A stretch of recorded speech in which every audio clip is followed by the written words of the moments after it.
before you say anything, right? Before you say anything, Wait. Can we just... You're going to mention player. yeah, Can we do a countdown and say his name at the same time? yeah, sure. Because Right. there is one glaring It's problem. one really big one, and I'm not being funny. If we don't say the same name, I'm gonna actually be really annoyed. Right, ready? Okay. 3, 2, 1.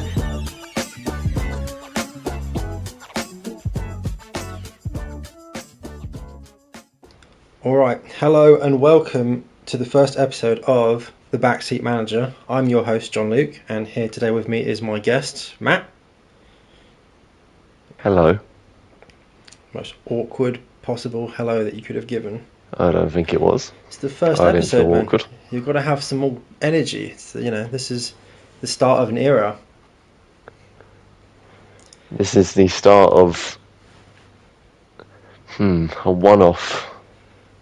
A 1 off, 2 off that goes into a 3 off, and then maybe just No, dies out later on. But we'll see how it goes. Okay. I like your optimism. Optimism's all that I've got at this point, so we're going to go with it. But as you know, the World Cup is nearing.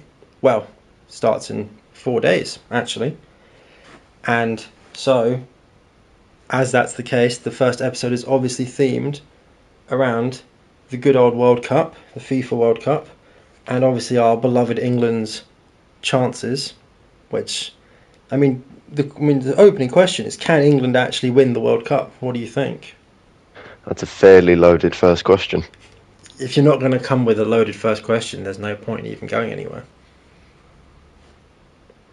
Well, I feel like if the answer's no, we might as well just pack it up now. We just call it wraps and go home. But it's possible. I don't think it's out of the question. In years previous, I would say there's absolutely no chance.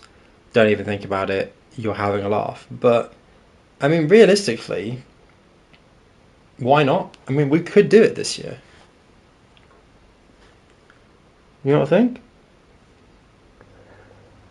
I think there is as much optimism going into this World Cup as there was the last World Cup and the one before that.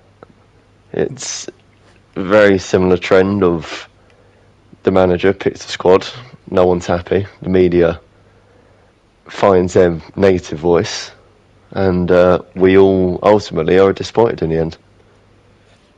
But you see, I don't think the media is that negative about the England squad this year. I think it's more just a general negativity about the World Cup being in America as a whole. Well, I would disagree. I think there is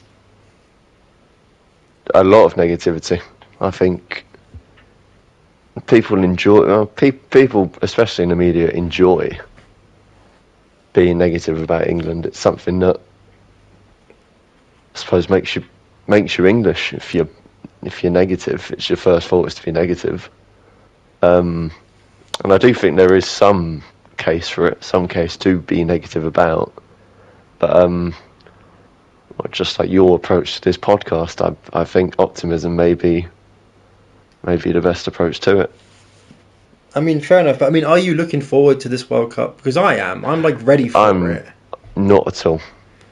But why? Because I think lots of people have got this kind of. I think there's two camps. You're either really excited for it, and when it kicks off, it's going to be amazing, or you're just there's just no positivity about it. Because I was thinking about this earlier. Qatar previously, there was lots of negativity in the beforehand about the conditions of the workers and what we're going to play on, and because it was in the winter, in the middle of the season, blah, blah, blah.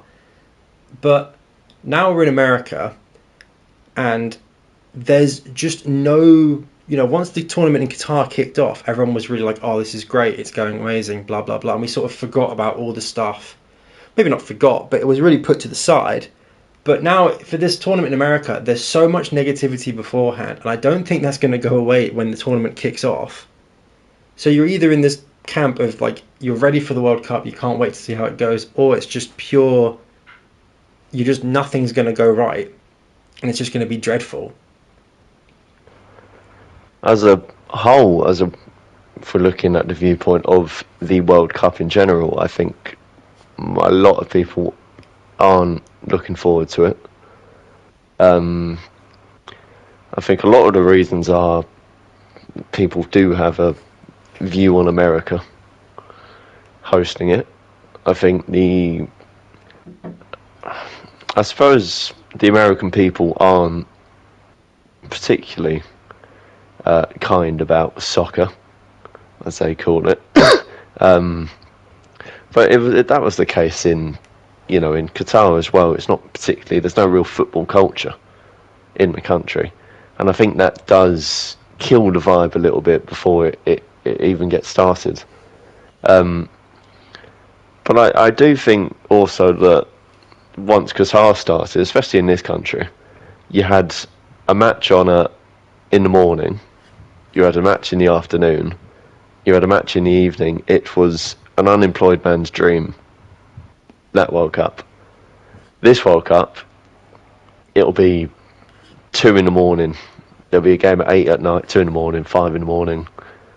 There's not so much to look forward to unless you are completely, again, unemployed, sleep deprived, and a bit of a lunatic. I mean, it's an insomniac's dream, realistically. Well, yeah, this one is, yeah. I mean, every game is at like 9 p.m, 3 in the morning, like 12 midday. I mean, it's going to be...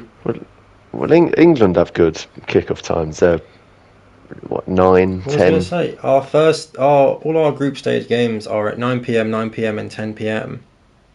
So which is fine. They're totally fine. There's no real issue there. But I mean, there's going to be some games that people want to watch. And that will be at 3 in the morning.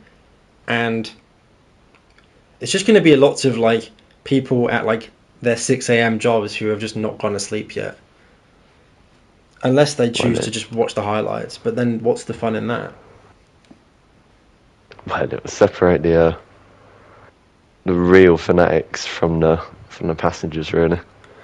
If you're staying up for New Zealand v Bolivia, whoever, Mexico v whoever at 2 in the morning, that's the real test. I was going to say, because the World Cup does bring lots of fans to it that are just not football fans at all. Purely because it's just like a big event, and like people can get behind like a country even if they don't really care about the actual game. But I mean, does that bother you? Because I mean, there's mixed opinions on that as well. There's mixed opinions on everything, as that turned out. Of like the bother me that people who aren't usually football fans get really up for it, and no, nothing. I mean, it's why it would be great if England did win it. Because imagine how much it would unite people. I mean, the absolute scenes in every beer garden for like a week. No one's going to work for like a straight week. They'd have to give us a bank holiday. They'd have no choice. Yeah, when no one give us a bank holiday or we won't turn up. It'd be absolute chaos. But I mean, it would be amazing. But no, I think it is good to see people who aren't football fans watch games and, okay, maybe keep your opinions to yourself a little bit, but there's you've got watching it. You've got to love a good argument with someone who has absolutely no clue what they're talking about, because it is just there's nothing worse. No, it's just beautiful. It's just great. There's nothing worse. When you hear someone throw out a statistic and it's like, I have no idea where you've got that from, but that's just it's not even part of the game. It's just great. I don't know. You can have some really entertaining arguments with like in pubs with people who have never ever watched a game in their life, but that's just the typical like drunk pub scene though. Realistically, there's not much more about that, to be honest. But I don't know, I quite like the fact that lots of people can just get behind the World Cup with no I like the fact that it brings people together, which I mean, I feel like in like today's climate, realistically, like you need that more than ever. But like, I don't know, I'm like really some World Cups I've been really excited for, some I haven't. Qatar I wasn't super excited for, and then it started and I was like, yes, this is great, let's go for it. This one I'm really excited, and nobody else around me seems to be remotely like in any mood to witness what's about to go down. And I don't know why. But I mean, I know why, but I would hope I hope that the climate... You have reasons, but I don't particularly understand why I'm not particularly excited about it. I do think that I did see a sort of debate the other day, or someone mentioned it, that England hasn't had a World Cup since 1966. A country with the infrastructure to host it, with the passion, with the culture, and that would probably, not just for people in England or who would go to the games, but everyone, when there is a World Cup, like in Brazil, we all, maybe it's because we were younger, but everyone can remember that World Cup because of how great it was, and how, not just because of the football, but the actual culture, the stadiums, the vuvuzelas, everything around that World Cup. Let's not mention them, but everything about that World Cup came about because of the culture of the country. Same in South Africa. South Africa grew into that World Cup. It's a strange place to have it. I think a lot of people were, why would you have it there? But they grew into it, and but South Africa are back, really embraced it. South Africa are back with the opening game, Mexico, South Africa. Mexico, South Africa. I mean, does that not just get you, like, you just hear that South Africa are in a World Cup opener, you're like, yes, run it back again, reload it, get the vuvuzelas back out. Oh, it depends if Shabalaba's going to play. Oh, it'll be so good. It'll be so good. I doubt it. He must be like 40. No idea how old he is. I don't think he's in this. I did see a video the other day of him doing his little dance. Yeah, he's 41. He's probably there. He's 41 I think he's probably there.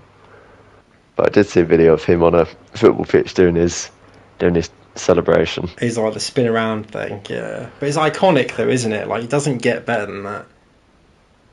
Like, you don't get better celebrations. That's the game. That first game is something that you would want to watch it. Yeah. And then you're going to have like weird little fixtures like Curacao versus Bosnia, potentially. And it'd be like, who really wants to watch that? Well, you'd be surprised. Yeah, to be fair, I'm watching it, so... But no, Mexico, South Africa is a... Maybe because it's in Mexico, and Mexico does have a football culture. But do you think that's like what it is? Do you think the countries that you look forward to are the ones that have like some form of football culture in the background, or like have players that you've heard of or play in a top league? Or is it just because, like, I feel like South Africa, for example, they don't really have football architecture that I'm aware of. Okay, they might do, but like I don't know. They do, but it's not huge. But like I see them in the opening game against Mexico. I'm like, I want to go watch that South Africa game, but like there's no. Maybe it's purely off pre-World Cup experiences, but there's no. I mean, they have nothing in their infrastructure. And that makes me go, wow, this is going to be a real amazing display of football. But yeah, I'm still excited for it more than like, I don't know. Well, USA, Paraguay. Yeah, like USA have a whole infrastructure for football. And I'm just not there like going, wow, this is going to be an absolutely thrilling fixture. Yeah, because I feel like I guess when you grow up and there's football, and then you go support football, no matter what country you're in, you appreciate the fan experience. You appreciate what it's like for the people watching you. In America, football, the MLS is a lot bigger than what people give it credit for. But that culture of fan support doesn't come across the same as it does in other countries. It's because it's secondary. Well, it's not even secondary. It's fifth biggest sport in America, behind numerous other sports. So you don't get that same vibe that the whole country's behind them. You don't get the same vibe that the players have, embraced that fan culture before they became players, and it does filter through. It filters through the whole nation, from the players to the fans, the background organisations. That's what creates the culture, and that's what ultimately comes across when players play. How much they actually try, how much they care, how much they're willing to put on the line for it. and you just don't. I don't know. Do you think the fact that like England, we expect to qualify, we expect to go like quite deep into the tournament, but do you think that plays an effect? Because I feel like for a country like Curacao, right, who nobody is expecting them to do anything in this tournament, but just them getting to the tournament and being at the World Cup is like a really big deal for that fan base and those people, and that's why they're so excited because they finally made it to this tournament. Do you think that plays into it in the sense of like, because it's kind of like the Arsenal thing, like we expect to be going for the Premier League title, and like so when we're like fifth, we're like, oh, like this is rubbish, but for like any other team it'd be like, oh, fifth, that's amazing, like we're right up there. But do you know what I mean? It's like that kind of same, we expect more, so we're not as thrilled by like the small things. Yeah, that's support. I've always said supporting England is my experience of supporting a top six Premier League team, where you can only be disappointed. You either win or you're disappointed. It is the hope that kills you, really and truly. And you get so hopeful when you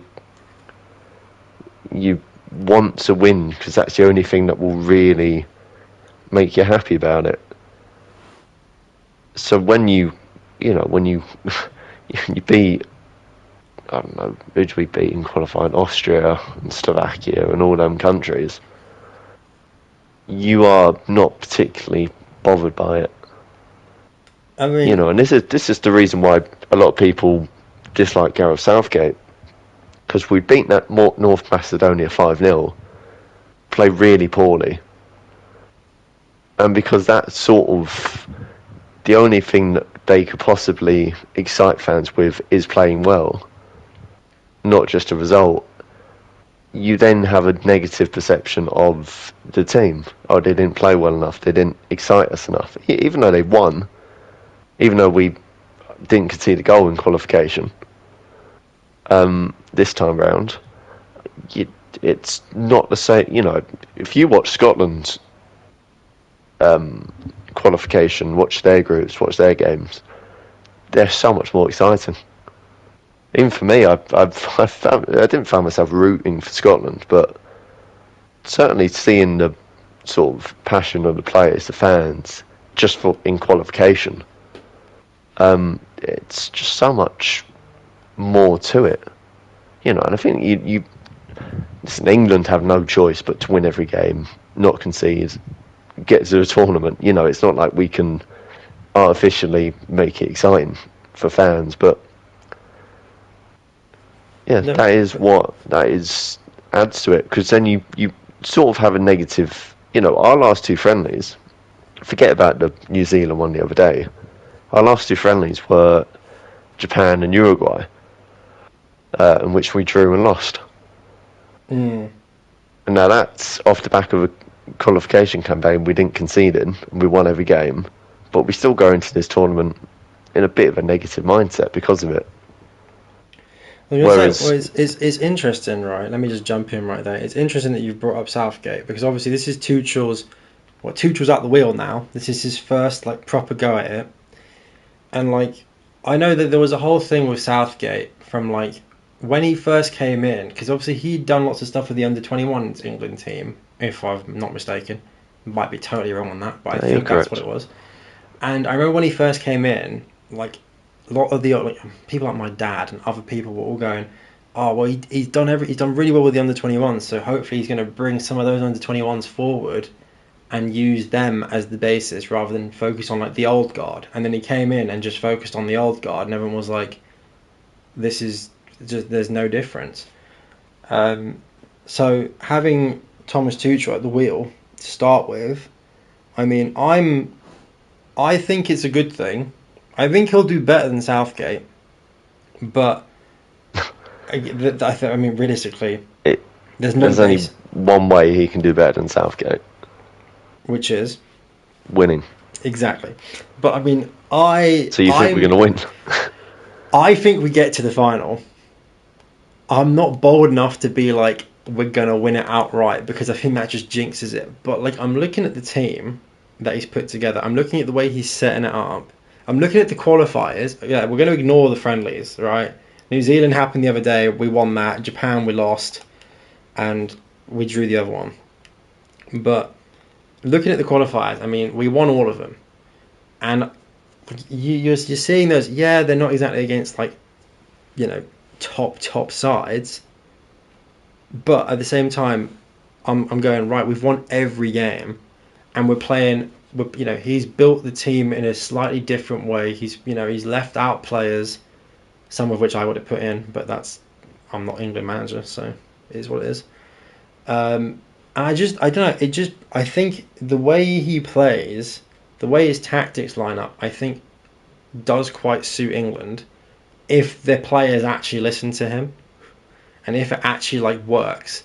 This is the thing, you could say this about anyone, though. If their tactics worked with the players they had, they'd win every tournament. Like, it's not really, like, it's a pretty baseless comment if you think about it. But I don't know, I think having Tuchel there, I think, is going to make things interesting. But I'm not sure. But I do think we get to the final. That is, like, my actual prediction. But I mean, the England squad. I mean, even you said it earlier. Like, there are, you know, the media is not exactly thrilled. Neither is social media. Neither is the mainstream media. Neither is, like, every football fan that you could ever think of with, like, the actual squad that he's put out, like the official one that's going. I mean, I've got the list here. Let me read through them and let me get your thoughts on who's here and who's not, because I am curious. Because everyone's got their own opinion, right? I've got my own opinion on this, and I do think it's just a bit of a who would you take, who would you leave? But I mean, we'll go for it. I mean the goalkeepers. There's not much you can do, right? Dean Henderson, no Jordan debate. Pickford, Trafford. You're gonna take Pickford is starting, like, no Pickford's matter number what. one. Henderson deserves to be Number two in the squads. James Trafford has spent the whole year as a second choice goalkeeper. You're not going to get much better. Yeah, I mean, that's pretty much. There's nothing we can do about that. Defenders. Now, this is the thing. There were some defenders he called up that I was like, yes, I'm so glad they're there. And there are some that I'm like, not so happy about. But Dan Burn, Mark Guehi, Reece James, Konsa, Jed Spence, Quansah again, Jarrell Quansah, Nico O'Reilly, Livramento, and John Stones. I mean, I'm glad Dan Burn is there, and I guarantee he doesn't start any games. But I like Dan Burn. See, I think this is. I think he has an idea in mind. He wants to build a team. But one thing I don't understand is, I don't understand Dan Burn being in there. I'm completely the opposite of you. I don't think he's been very good. And to be honest, I think if you ask Newcastle fans, they'll say he's not been very good. No, but it's the most classic English thing ever to just take the absolute biggest bloke that we can find who plays semi-decent and stick him at the back. He's there to purely win headers. Well, he's there because Tuchel thinks he's good enough. He's good enough, but... Do you not remember Dan Burn against PSG where he basically, like, leaped over a man and smacked it in with his head? Do you not remember prime Dan Burn? Let's just take it as Dan Burn is in there instead of Harry Maguire. I mean, that is a big omission. That is a big difference as well from Tuchel to Southgate. Is no Mr. Slabhead himself, Harry Maguire. And it's the one sort of almost contradiction of Tuchel. Is Harry Maguire not good for squad cohesion? Is Harry Maguire not part of these group of players that he would consider a good team rather than good players? Because he's been in the England squad for years now. He started in World Cups, and now he's not there off the back of what was a pretty good season. I mean, I don't know really because but the thing is, I've never been like the biggest Harry Maguire fanboy, and realistically, like you don't rank Harry Maguire very high up there in terms of world centre backs, right? Like he's not exactly like top 5 on anyone's list of defenders, but like it is I do find it interesting that he's not there considering he was basically like Tuchel's man at the back. Like he was like it was the guaranteed name on every team sheet, like regardless of anything. Like, even when he wasn't playing very well, he was still in the England squad. So I don't know if it was just a bit of Southgate favouritism or if it was that he doesn't fit the style that Tuchel wants to play. Well, I think that is the pure reason of it. And I actually think that's why Trent Alexander-Arnold isn't in the squad either, is because Tuchel is playing a different formation. He wants England to play tactically different because we're not playing 5 at the back anymore. So that's why Trent's not in the squad, because frankly he can't defend to save his life, in my opinion. He goes forward, doesn't come back. But I do think it's interesting that you've got no Harry Maguire and no Trent in a World Cup England squad when they are both perfectly capable of sliding into this team. Well, not just perfectly capable, probably better than the players who have gone. And this is where I don't understand it. Why Harry Maguire's not gone, but John Stones, who's played 9 times all year, is going. Has. And he will start. You just know he will. He'll start. He'll start Stones and Guehi. Stones and Guehi. Yeah, as centre backs. Reece James on the right, and it'll be like O'Reilly probably Nico on the left. O'Reilly on the left. I despise O'Reilly with passion. But that's just the Arsenal talking. That's just an Arsenal bias, probably. But like, I just don't like him. But he's probably gonna. I mean, you know what? If he shows up and does wonders for England, I'll love him for bits. But like, I'm not. So what? Is your opinion that we basically bring in Maguire and possibly Trent instead of Dan Burn, and who else are you kicking out for? Well, no, not Trent. Are you not bringing Trent? I wouldn't take Trent. See, this is interesting. I mean, because I wouldn't take Trent, but that's because I don't think he defends. But like, I do think that it's interesting because like Trent was also another one of those names. He's a big name to not have in the squad. Well, Trent's always been. There's always been a discourse about Alexander-Arnold and England. You know, whether he should be in the squad, whether he should play in midfield, which was a fateful, dreadful idea that ended pretty pathetically at the last Euros. I wouldn't take him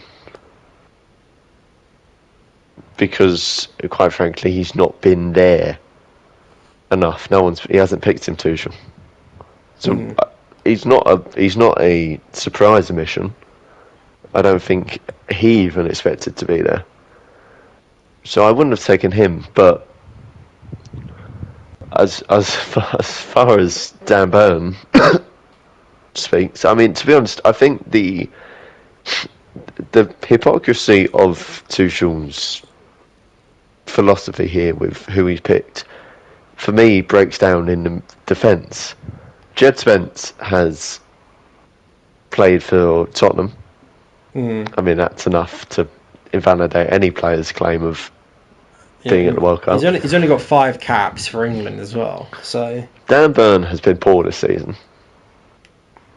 And they've been picked over Lewis Hall, who I think I would have start Lewis Hall. That's my opinion. Harry Maguire should be there. And that's what I don't understand. Jed Spence and Dan Burn cannot be that good round the group that their lack of form makes up for, their presence in the group makes up for their lack of form, and that's why they've been picked over players who have played quite well, who have been left behind. See, Jed Spence, I agree. I don't know why he's there. Realistically, he's there. I don't know why he's there, to be honest, because he's versatile. That's all. But see, I will be very surprised if Jed Spence gets even 10 minutes of playing time in this tournament. I wouldn't.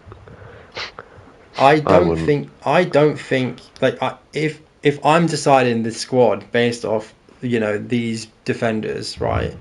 I'm playing Reece James in every game. I'm playing Guehi in every game. I'm playing Quansah or Burn. I'm swapping them around. And then I've got O'Reilly on the left, realistically. And that is like the 4/5 I'm going with. And then the others rotate in if people are getting tired. Right? That's what I'm going with. Like, John Stones is sitting on the bench, in my opinion. I also don't know why he's... Well, I know he's there because he's got experience. We can't take people who haven't got that... Because everyone else is quite fresh to the international scene, I think.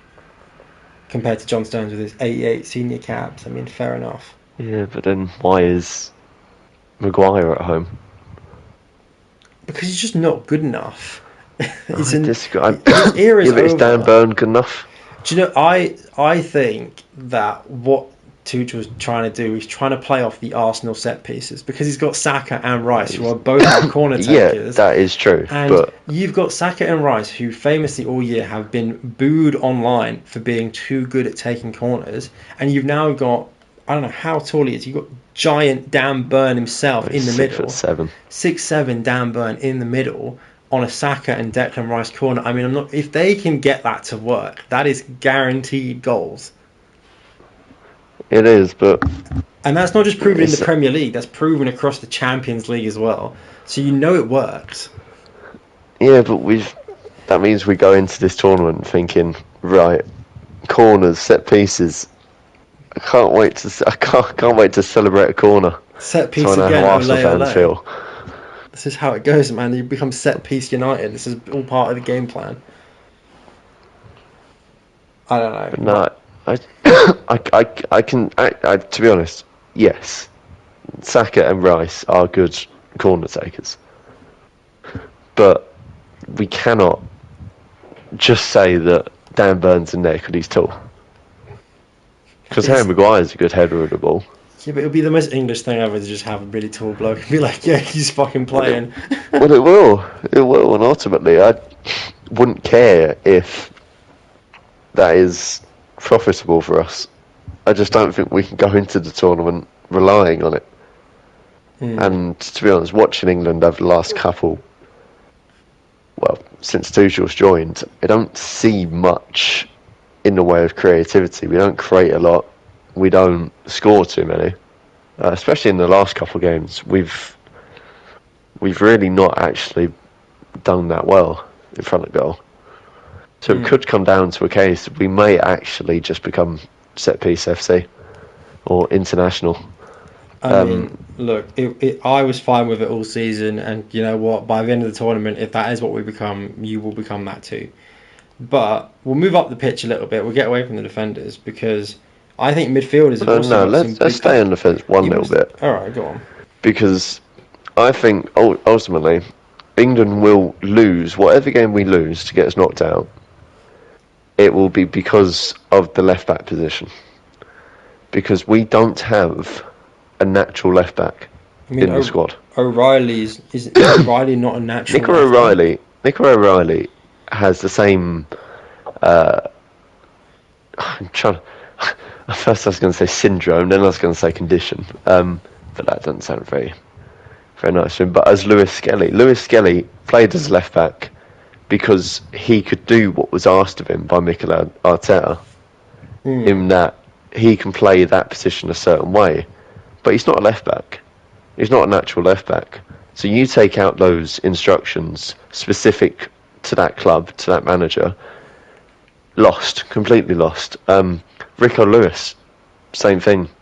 Brilliant as a sort of inverted fullback, can play in midfield. Not a left back. Not a right back. Would struggle at any other club. And it's the same with Nico O'Reilly.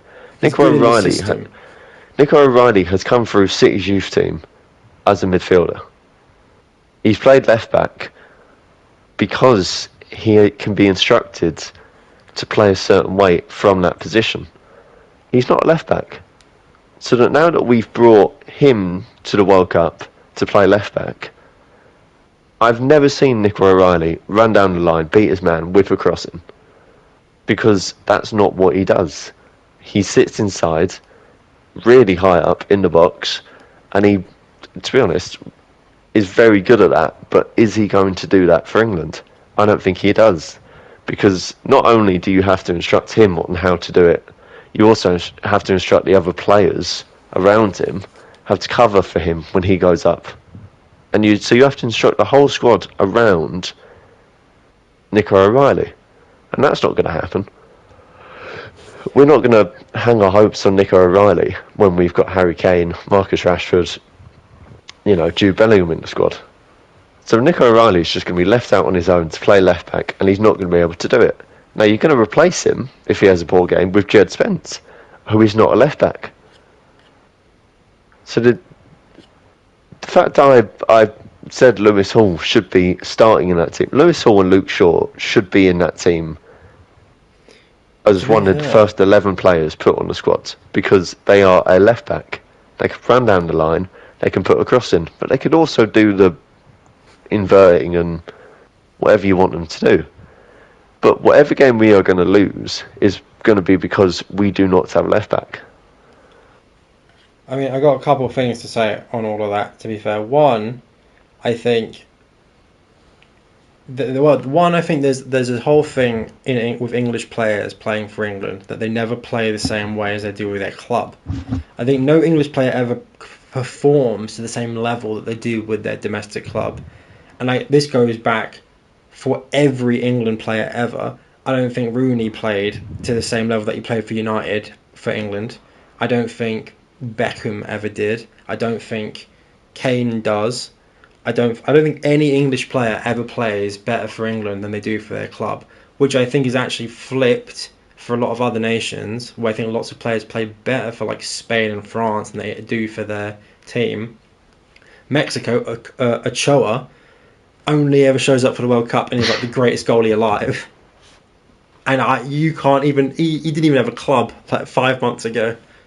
He's like forced his way into a club because you have to be registered with the club to be part of the national team for Mexico.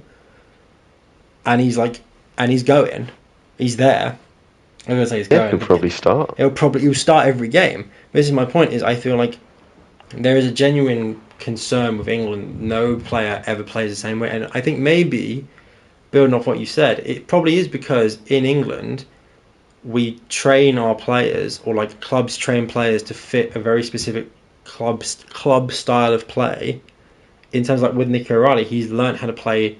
He's been given specific instructions and he looks good doing those instructions, but then when he's put into a different system, he's pants. And so we don't know that yet. We don't know that yet, but I mean, and the thing is, he's going to be asked to play as a left back, and I've never seen him cross the ball in, which is a fundamental part of being a left back.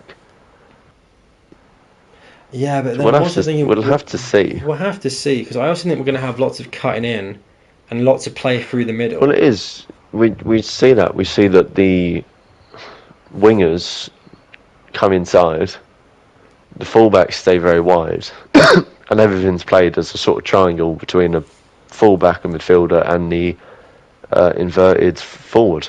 And it looks like it's the same on both sides. And to be honest with you, that's how Tuchel want to play. I don't think that's probably the best for our players, but if that's how he wants to play, that's how we're going to play it. But I think that also comes, I think a lot of the what you were talking about, players not playing as well for England as, I think it's probably because the Premier League has been the best league in the world for a number of years, and you need to probably play a very specific way. So when you do come on a international or international squad, you're in the squad, you ultimately you forget more things. You have to forget more things than you are told. You have to revert back to playing a position, new instructions, and that probably is quite difficult for a lot of these players. And I think that's probably why Southgate was pretty good at getting us late into tournaments because he probably didn't have that much to say tactically. A lot of what Southgate probably did was the mental side of it, the getting them psyched up for it, making sure they're actually passionate about going out and representing their country. My problem is we don't know if it's a problem yet because we don't know how we're going to play. But what I fear is that Tuchel has got into them tactically, and that a lot of these players now have had about 2 weeks to unlearn what they have learnt from their club to try and learn what Thomas Tuchel wants them to do. And I just fear that that's not the way to do it. I feel like we need to let them actually be free and let them very much do the fundamentals. You look at other teams and wingers run down the line, take players on very quick. You know, we're thinking of Spain here, thinking of France. They just play the game how it probably should do. And that's because it's naturally drilled into them from when they were young. I feel like in England, a lot of these kids have been, or players have been, kids in the academy who have had tactical instructions drilled into them for years and probably don't actually have the fundamental qualities of the positions they are playing. And I feel like that probably works against us and probably why these players don't play as well for England. Because they've been told by clubs all their career that they've got to play a certain way. And then they go to England and then they've got to play a different way and they don't know how. No, I do agree. I do think that there is a genuine, like from the grassroots up, kind of, it's just a different way of teaching kids how to play the game. Which is why you see, like if you were thinking of like a player with good like control and like skill, you're not necessarily thinking English, you're thinking like Brazilian or Spanish because they've just got that kind of natural flair with the ball, which comes from when they're like 4 years old and like they're just playing outside. Whereas I feel like we're very to play in the Premier League, to play in England, it's very physical and very systematic with how teams are set up. I do think but maybe this is also one of the reasons why, because I criticise Southgate's team selection a lot when he was picking squads for there being virtually no change in any team he ever put out. And I'm thinking maybe, well, I was thinking at the time, I'm thinking it now again, maybe he's done that purely because he knows that because of the way players are quote unquote taught to play in England, even at the professional level with like the squad tactics and blah blah blah, that having the same 11 on the pitch every single time, eventually they learn how to play with each other and they figure it out. It's not as easy as, like, for example, Spain's team is like Spain 2010 and Spain now. It's just Barcelona. Like, that's why, like, yeah. I still accredit 2010 Spain's victory to purely that Barcelona was just amazing, and they basically just had... and the Euros before that as well. They basically just had the full Barcelona style. They're Barcelona and Fernando Torres up top. Yeah, and it was just, like, you can't beat that, realistically. I mean, even this is fun fact, this is the first year ever in the history of Spanish football that no Real Madrid player has been featured in the Spanish national team. I don't know what that says about the state of Real Madrid right now, but I mean, that is something. Well, when you think that the only players really missing out is Howson and Danny Carvajal, it's not such a surprising statement. You don't rate Danny Carvajal? I love Danny Carvajal. Well, Danny Carvajal's leaving Real Madrid. Yeah, so. It's because he's like a fossil walking, but still, I know, so like, I'd still take him. But I mean, it is what it is. I mean, speaking of fossils, in our midfield we've got Jordan Henderson. Well, Jordan Henderson is the epitome of English football. Of everything right with English football in the last 100 years. No, Jordan Henderson is the epitome of we're going to take a team rather than the best players. Because how Adam Wharton is not in that squad, I do not really care for anyone's explanation. He should be.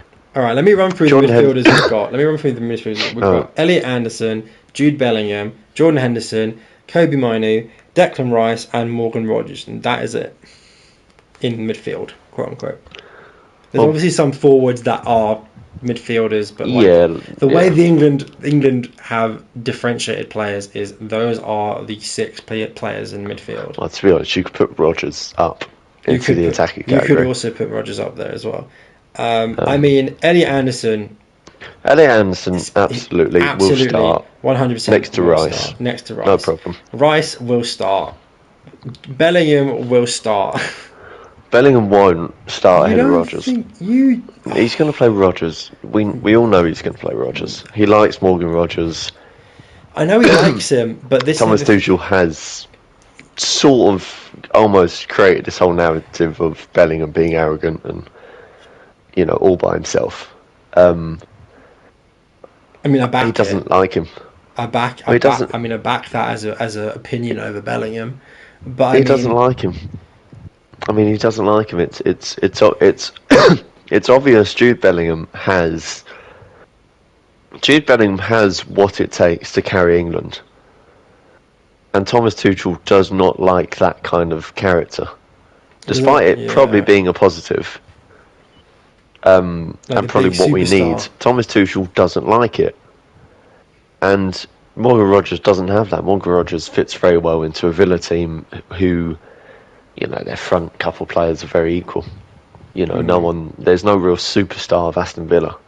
They've got very good players, but they're all sort of at the same level working together. I mean, there was a superstar of Aston Villa, and then he went to Man City. So no, Jackie Grealish was a superstar at Aston Villa. There was a really pretty poor Villa team, and there was a very small diamond in there called Jack Grealish. Not so much. Jack Grealish would not. Jack Grealish is of the same calibre of Morgan Rogers, Ollie Watkins, Emi Buendia, John McGinn. Jack Grealish would not stand out in this Villa team the way he did when he had Trezeguet next to him. I don't think he would. But I do love Jack Grealish, but I don't think he would. Well, but, I mean, Henderson. This is the thing: is like if you're right, like let's just take it back. If you're starting Elliot Anderson, Morgan Rogers, and Rice, what are you doing with Henderson? I don't know. And then, if anything, if those are your three midfielders, you know, you've said that Henderson is like the one you're building. You're taking him to build a team. He's not even in the starting 11. So why are we building a team with a guy who's on the bench? It's a bit like what Roy Keane said a couple of years ago. Is he good at card tricks? Does he do karaoke? Is he that good around the squad that you need him? You know, I think that there is a case if we're going to talk about Jordan Henderson, there is a case to be had that Jordan Henderson is or was probably Liverpool's most important player for a couple of years because of his communication on the pitch, and he's the captain. How much players respected him, but for England, Jordan Henderson has been. As a player, he's not been good enough for England for a number of years. That 2018 semi-final against Croatia, if you ever have come across a compilation of him from that game, it is him kicking the ball up the field. And that's it. He does hoof it, and that's about it. He doesn't find a man, he just hoofs it. Yeah. We lost the Euro final against Italy because Jordan Henderson came on for Declan Rice. We were comfortable. Jordan Henderson came on. He changed the midfield. We lost complete control. Right. Jordan Henderson should be absolutely nowhere near the England squad. I can tell you why he's in the England squad. I can tell you exactly why. Purely experience. Because we have brought so many players to this tournament that have got less than 15 caps for England. I mean, in our midfield alone, out of the 6 players we've got, 3 of them have less than 15 caps. And in the defence as well, there's loads of players who've got less than 5.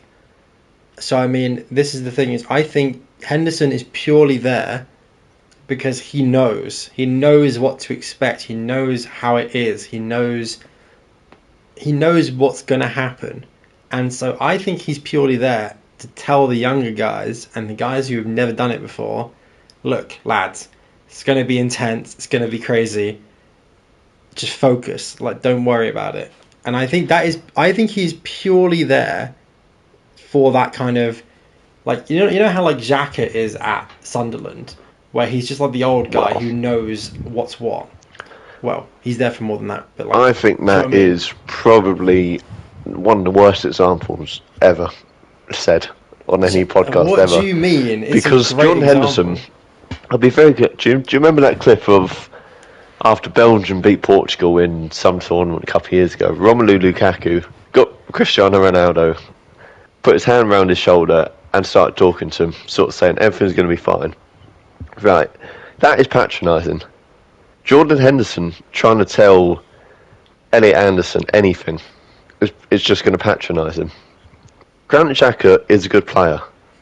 They look up to him at Sunderland. It's obvious. Right, he's got the sort of communication skills of a manager. He's a great technician. He's a brilliant footballer. Jordan Henderson is rubbish.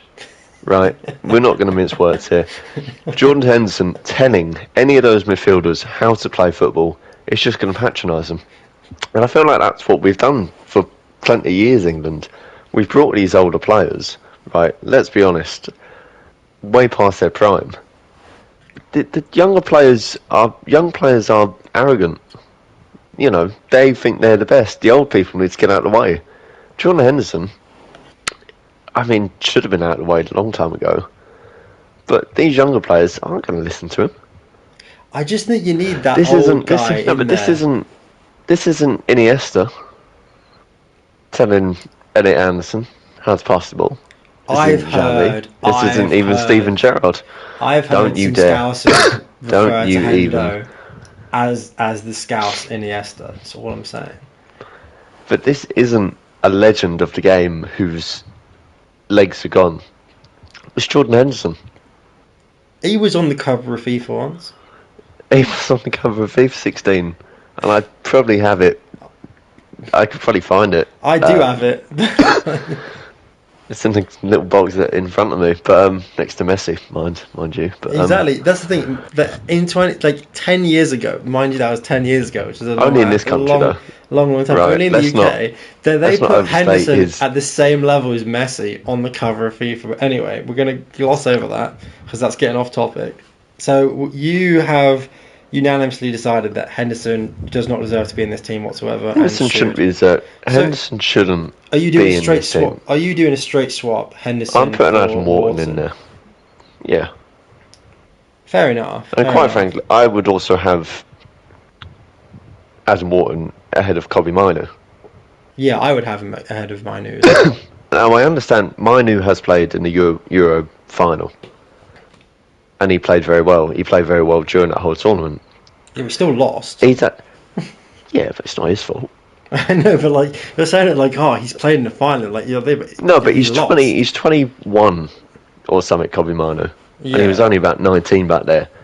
He held his own in what was a really poor team, with really poor performances during that Euros, and he played in all the big games and played quite well. So I understand why he's there, despite only playing really 3 months this year.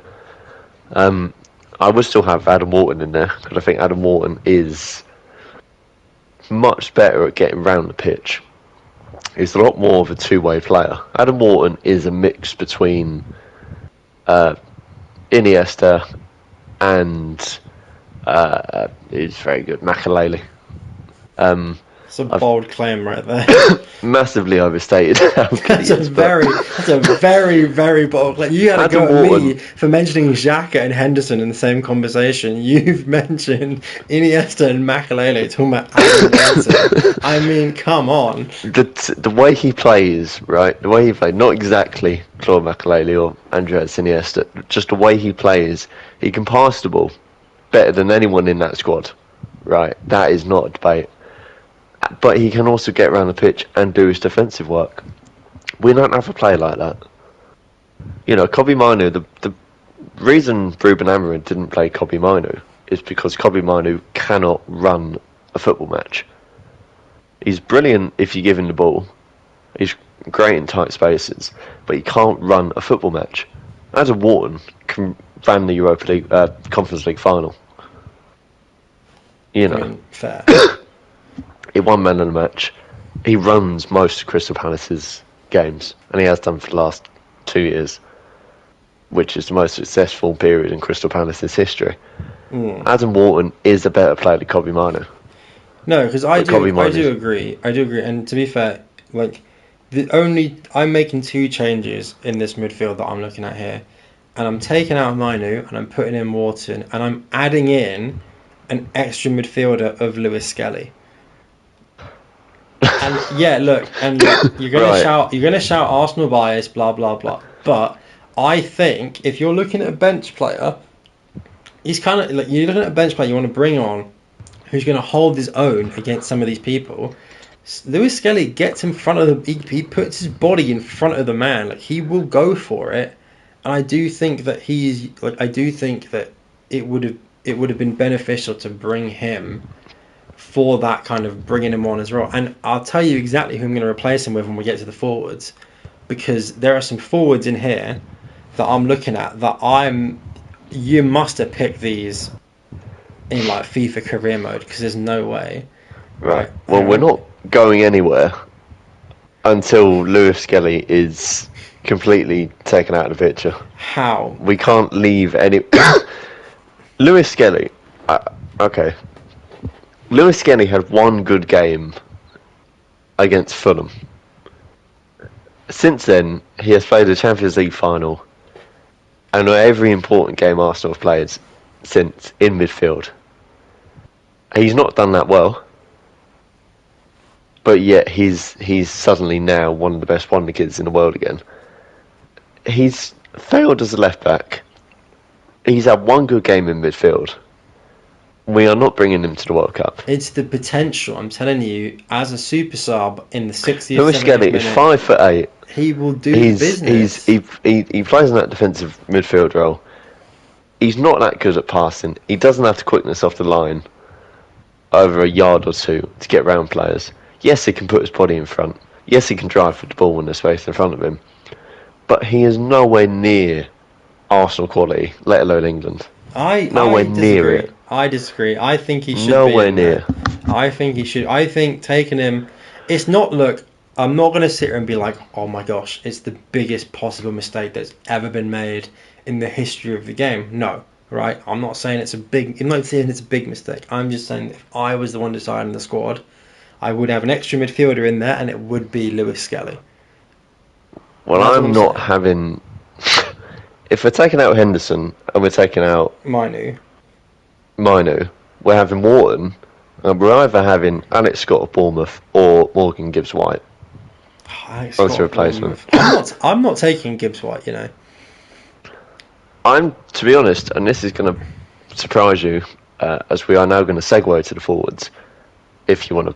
We'll segue to the forwards, yeah, we're going there. I'm putting Morgan Gibbs-White in ahead of most of those midfielders or attackers. Alright, let's just run through the forwards here, because there are some absolute frauds who should not be in this team, let alone even in contention for replacing this team, right? But forwards, we've got Eze, Anthony Gordon, Harry Kane, Madueke, Marcus Rashford, Saka, Ivan Toney, Ollie Watkins. Before you say believe he's taken Harry Kane. Before you say anything, right? Before you say anything. Wait. Can we just... You're going to mention a player. Yeah. Can we do a countdown and say this name at the same time? yeah, sure. Because there is one glaring problem. One really big one, and I'm not being funny. If we don't say the same name, I'm going to actually be really annoyed. Right, ready? Okay. 3, 2, 1... Ivan Toney. Noni Madueke. Toney over... I mean, Madueke as well. I've got beef with both of them, to be honest. And, I'm an Arsenal fan. I love all Arsenal players. Madueke is the biggest fraud. He should not be there. And Ivan Toney as well. What on earth? What is Tuchel drinking in the back of Wembley car park to be taking both of them? Him being a former Brentford player, Ivan Toney has scored over 40 goals this year in Saudi Arabia, which is a very warm climate. So is where we're playing in America. Yeah. So I understand that this man has spent the whole year.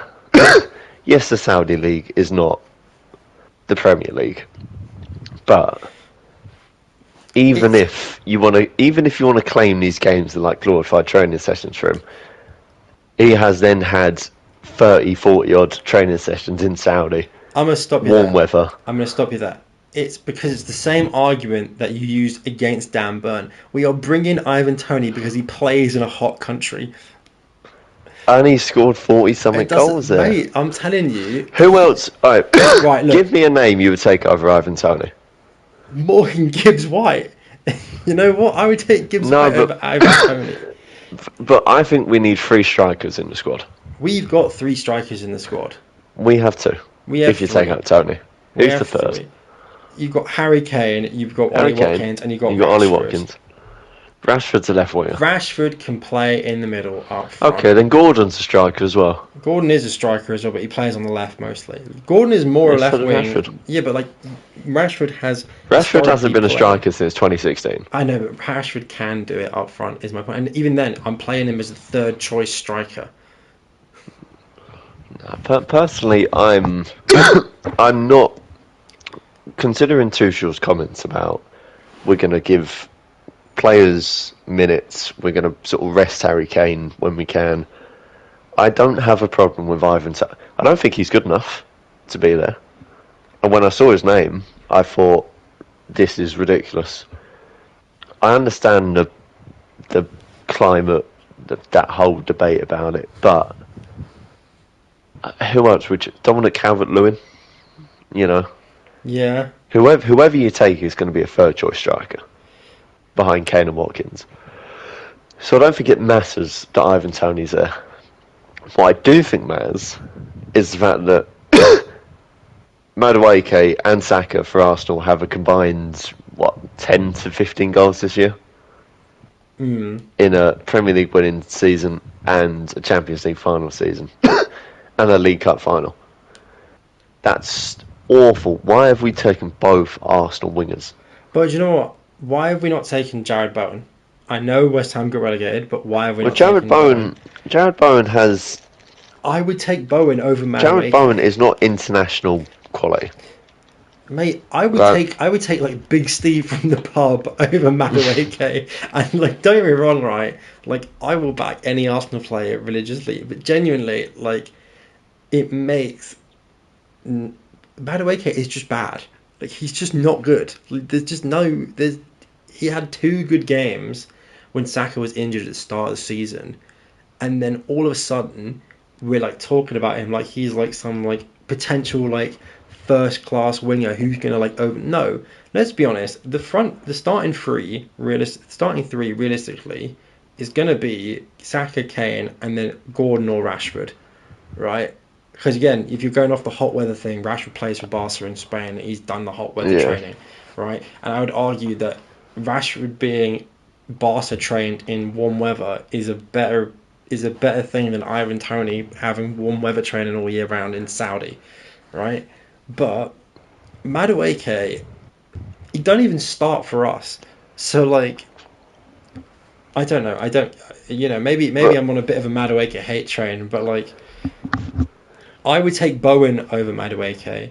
I would take Bowen over Saka.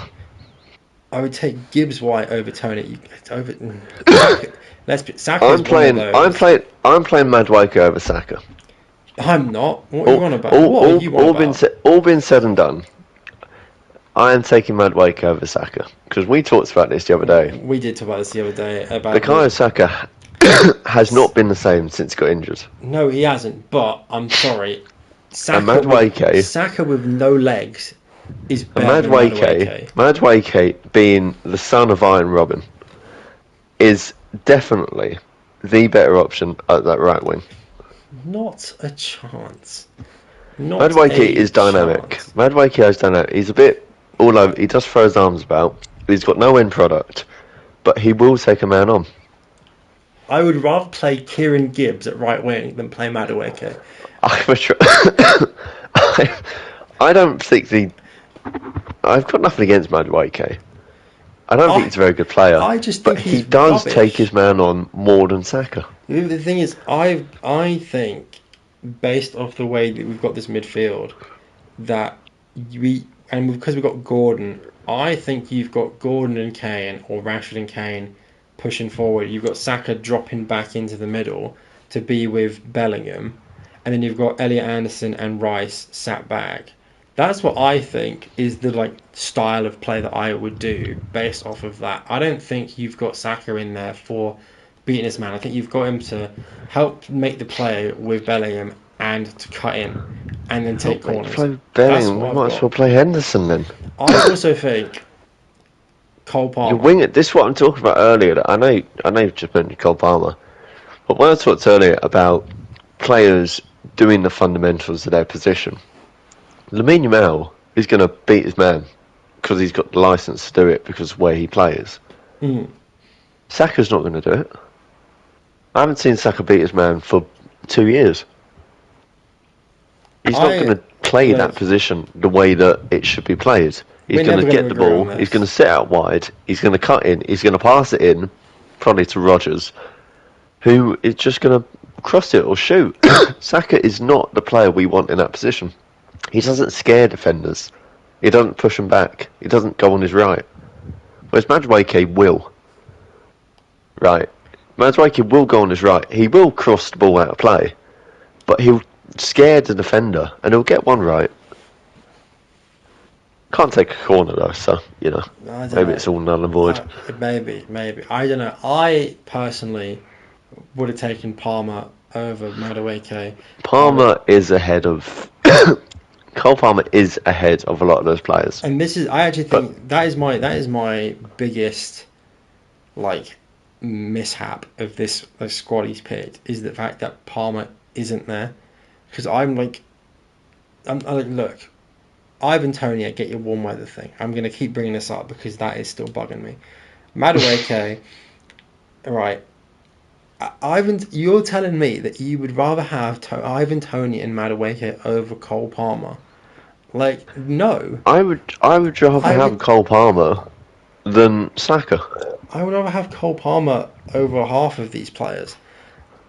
Because I think he turns up when it counts. And I also think Cole Palmer, I think a midfield mix of Anderson, Bellingham, Palmer, Rice, Rodgers is unstoppable if they actually gel together and figure out how to play. That's the key with anything, really, isn't it? Is if they figure out how to just do it. Well, that's what he's trying to do. He's trying to build a team that can gel together. But about Cole Palmer, Cole Palmer is seen as a number 10. Yeah. Right, attacking midfielder. To get into this England team, you have to be better than Eze, Rodgers, Bellingham. Cole Palmer this season hasn't done that. Maybe it's because of his season a couple of years ago, where he got into the team of the year, came 6th in the Ballon d'Or or something. He sets his standards a lot higher than a lot of those players, and he hasn't matched them. And he has no credit with England. I think this is the reason him and Foden have been left out. Cole Palmer has done nothing for England. Foden's I know rubbish. He scored in the Euro final, but I can't remember a single memorable Cole Palmer performance for England. So there's nothing for Tuchel to say, yes, we'll bring him because he performs for England. He doesn't. He hasn't had the chance to. But he just doesn't have that credit from previous appearances to make the manager go, okay, I'll pick him because I think he can make the difference. I would have him. I do agree. Apart from the oversight on the left back position, I think leaving Cole Palmer out is the biggest silliest thing. It's the biggest blunder, because he is a higher quality player than a lot of what we have, and we could just play him on the right and let him come inside, and then have Reece James really high out on the right, whereas Palmer sort of floats in between wherever he wants. But that's not how he's done it. He's left him at home. All right, so hang on. Let's round this off with our first game is against Croatia. If I've read that right, yes, it is against Croatia on the 17th, which is quite far away, but it's because we're quite a low group at the end of the day. I think we're the last group actually. Yeah, we are. as I check the big old chart I've stuck up on the wall over there. So we're playing Croatia in the first game of the World Cup, which the first game is the decider for like how your tournament's going to go. You really don't want to lose the first one. What is your starting 11 that you're taking to face Croatia? Well, we'll do it together, position by position. Yeah, I mean, I got Pickford in goal. Pickford in goal, done. Defenders, who you playing? How many are you playing, and who are you playing? I'm taking 8, and I'm sending a lot of players home, and I'm bringing in. I'm going to ask Gabriel from Brazil to change allegiances, and Saliba. No, Reece James.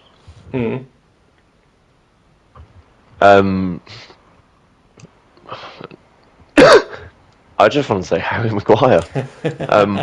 Reece James, Ezri Konsa, Mark Gay, and as much as I want to say Lewis Hall, I can't. I'll say Nico O'Reilly. See, I'm doing it differently. I'm going Reece James, Dan Burn, John Stones, and O'Reilly. How have you changed your mind on John Stones in the last half an hour? Do you know what it is? I'm looking at this. Do you know what it is? I see Guehi. You know what? We'll go back to our defensive conversation because that I think is the biggest sticking point of this team. All I see with Guehi is when Valverde absolutely mugged him off in the Champions League. Yeah.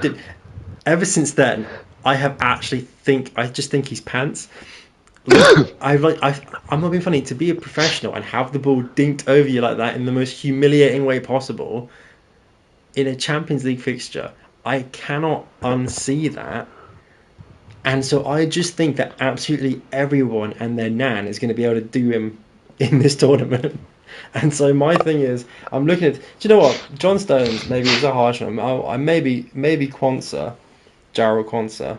Oh, I haven't seen Quansah play all year.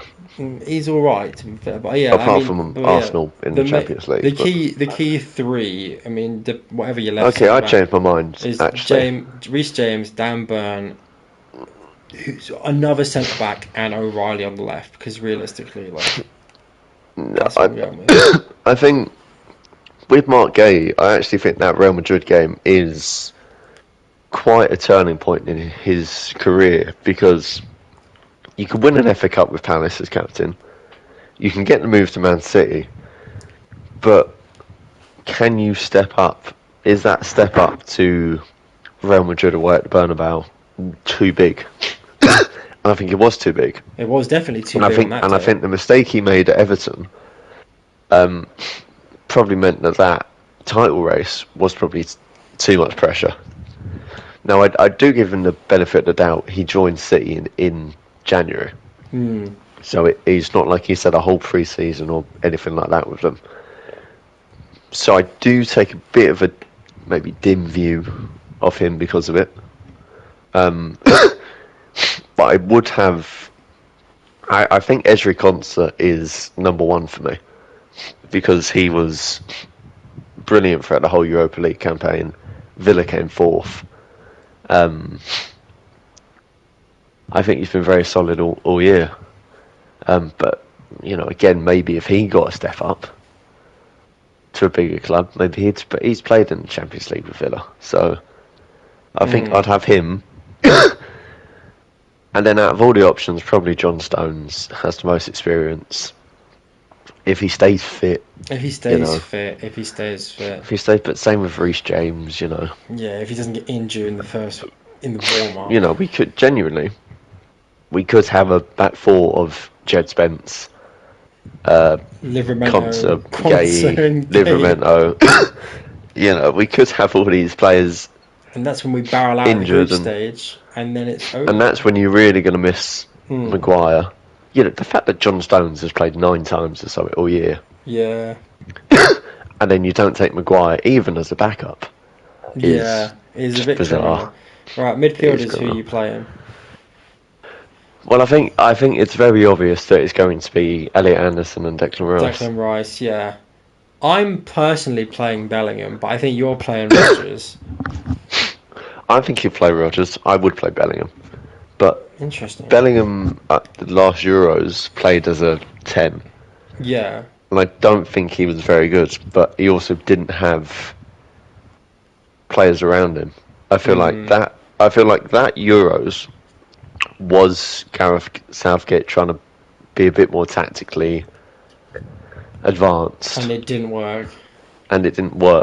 So But yeah. All right. So that's that. And then your front. Who you going with up front? You got three up front. I think we've got different. I think we've got a different. Well, actually, no. I've got a. We've definitely got a very different. Yeah. I mean, I would actually go. Go on. Who you got? Well, Rashford. Okay, Rashford's in there. I haven't got Rashford. Okay. But I would go Rashford, Kane, and to be honest with you, I would go Gordon. Because I would like to see a sort of scenario where Gordon plays up front and Harry Kane sort of plays off him. And then maybe you drop Bellingham and Rodgers, maybe you then play, Madueke or Saka on the right.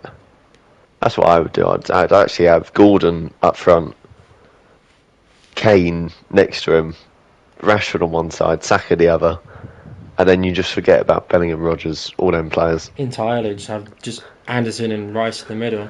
So like 4-2-4. Sort of 4, but then Kane plays everywhere. Yeah.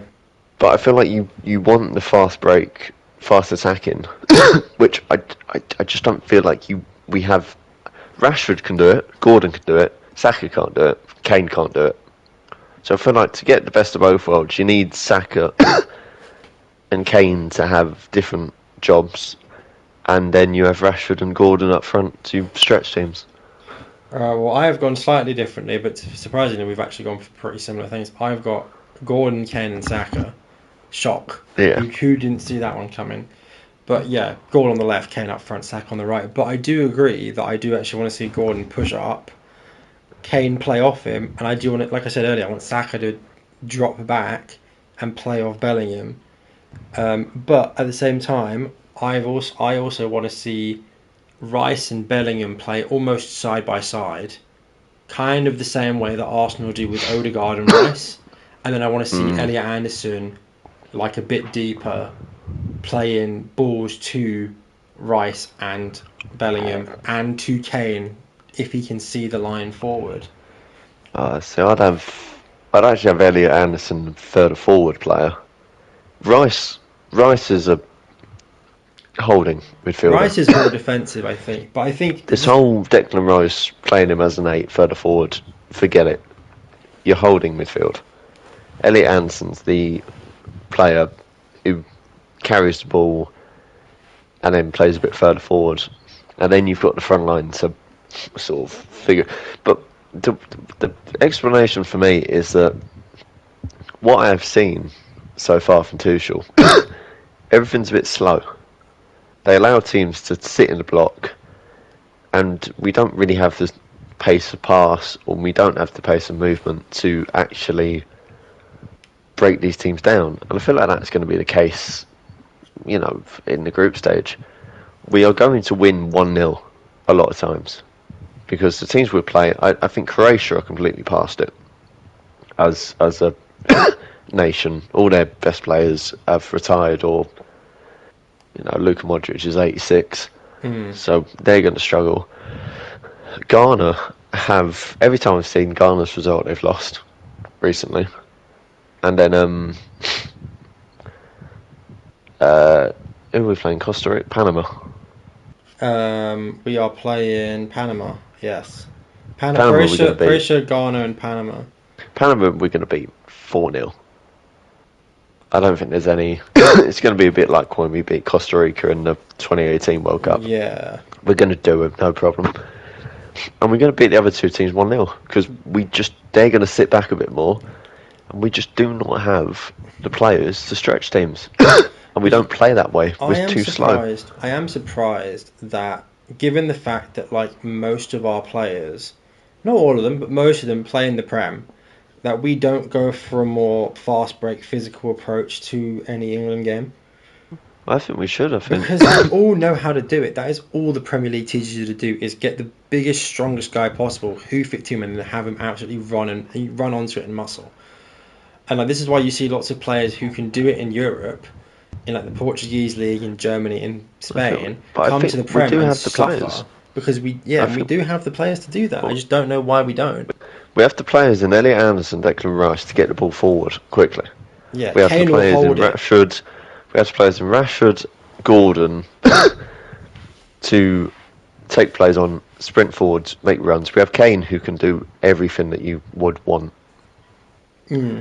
But we just don't play that way. We play so slow. We let teams sit back, and we make it hard for ourselves. Which is why I would play Rashford and Gordon and really try and stretch teams. No, I agree. I totally agree. I just think that is in my brain, that's the obvious way to do it. But for some reason, we never do that. And maybe maybe this is why I should be called up as England manager next time around when Tuchel's had his fun and just get the job done. But I'll leave that to the FA to sort out.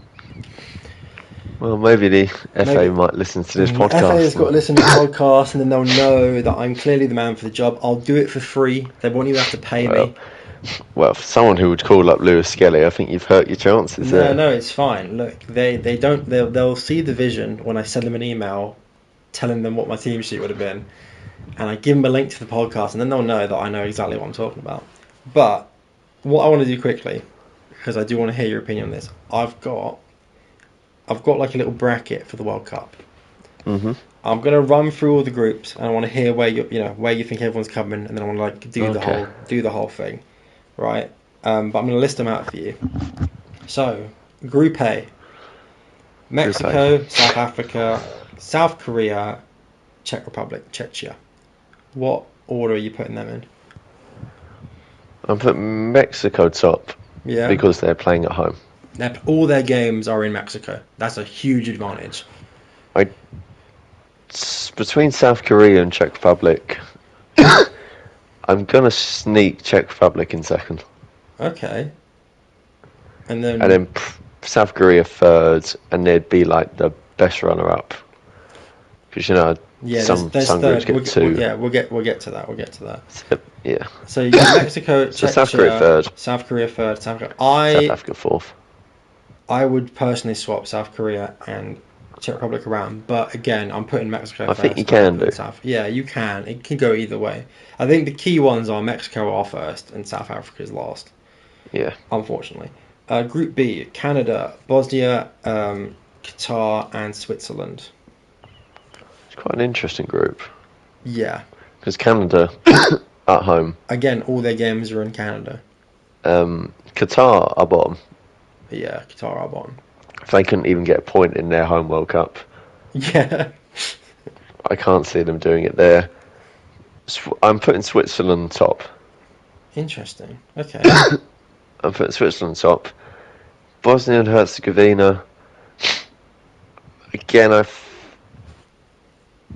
think they might be past it a little bit. Dzeko's 40 summit. I think Canada. Is Dzeko even going? Yeah, I'm pretty sure. Well, he still plays. I put Switzerland first, Canada second. Even though they do have Jesse Marsh as manager, who is the American David Brent. I'll go Switzerland, Canada, Bosnia, Qatar. I'm actually flipping Canada and Switzerland, but I'm keeping the same order as you. I'm putting Canada top purely because I think the home advantage. I really think it will be that one thing that I think, you know what, they'll just randomly show up and it'll just be like Jonathan David smacking in like 30 goals for no reason. But yeah, I'm personally switching it around. But then I also think that Bosnia might be one of the ones that they go through as the third place. Because quite a lot of third place teams go through, actually. Yeah, quite a lot of groups have. Yeah. All right, Group C: Brazil, Morocco, Group of death. Haiti, Scotland. I don't think you need to change much. I I could just see it. I could just see Haiti 1, Scotland 0. Yeah. As much as it's unlike, Scotland have been on a really good run, and they beat 4-0 the other day. Was it Curacao or someone? Yeah, somebody. Someone like that. They had a big win. Bolivia. They beat Bolivia 4-0. And they beat Curacao 4-1 before that. I could just see them losing to Haiti. I don't know why. It would be very Scottish. But in the same way, I can see them. In the same way that I can see them losing to Haiti, I could also see them beating Brazil. Beating Brazil, yeah. I'm going to put Morocco top. Okay. Brazil in second. Scotland third. Okay. I think actually, Brazil completely different to what I would have done then. I think Morocco, winning, losing the AFCON. I'm still not really sure. Yeah, I would have gone. I think they're in a good vein of form. Personally, I would have gone Brazil, Scotland, Morocco, Haiti. Oh, I wouldn't have Scotland ahead of Morocco. I would put Scotland ahead of Morocco. I don't know. I have absolutely no justification for it. I couldn't defend it if I tried. But in my brain, I'm looking at this group and I'm just going, I just see Scotland. I just see John McGinn like hitting 1-0s against Morocco. But I don't know. And I genuinely do see them. I see Scotland beating Brazil, beating Morocco, and losing to Haiti. And I don't. I can definitely see them losing to Haiti. I can just see that as a thing, and I don't know what it is, but like it just is a. All right, so you've gone Morocco, Brazil, Scotland, Haiti. Yes. All right, Group D: USA, Paraguay, Australia, Turkey. Also, actually, one thing to note: Mexico was in Group A, Canada was in Group B. Why is America not in Group C? I have no idea. I actually really that. Also, when I saw the official groups, it really did mean a little bit. Like, why this is the third / main host not in Group A, B, or C? But anyway, yeah, USA, Paraguay, Australia, Turkey. Oh, has anyone got Turkey as their dark horses again for a major tournament? I actually do have them as one of the dark horses. Oh my god! Never again am I uttering the words Turkey dark horse. The dark horse. Never. I think this may be the worst group in the whole tournament. Oh, it is by far. The I believe we will win team. Before anything, have you seen that chant? Yeah. That we support the US, the US, the US. That's the way we like it. We like it. We love it. It's so bad.